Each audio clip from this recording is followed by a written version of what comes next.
Najmi, isa kang dakilang general na walang tatapat sa iyong katapatan at pagmamahal sa akin. Isa ka rin babaeng karapat-dapat ring malhin.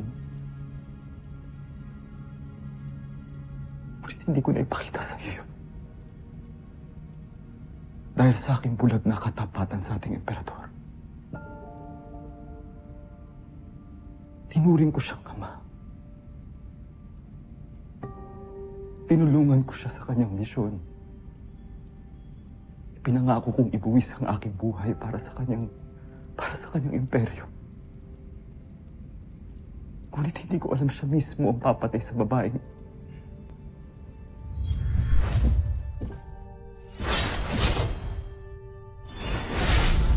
Handa akong ialay ang aking buhay para sa'yo. Joffrey.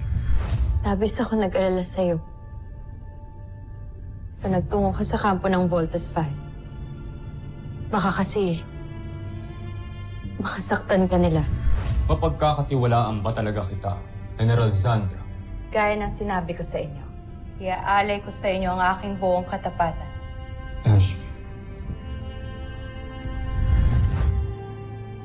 Sa babaeng pinakamamahal ko.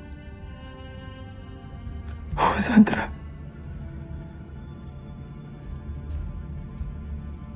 Mahal rin kita.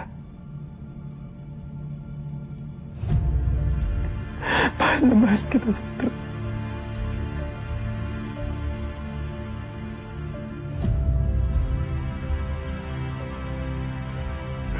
Mahal na mahal kita. Nagsisisi ako. Hindi ko pala nasabi sa'yo, naipakita sa'yo.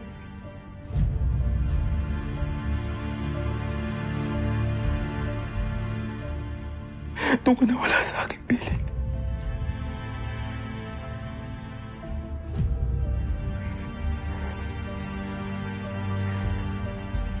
Huwag kang mag-alala, mahal ko.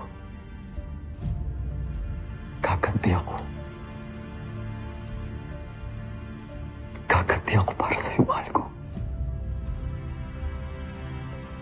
Papastangin ko lahat ng ating kaaway.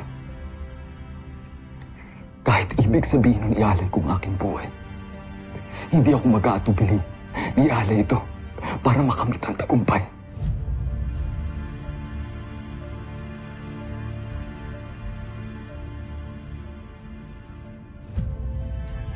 Hanggang sa muli natin pagkikita.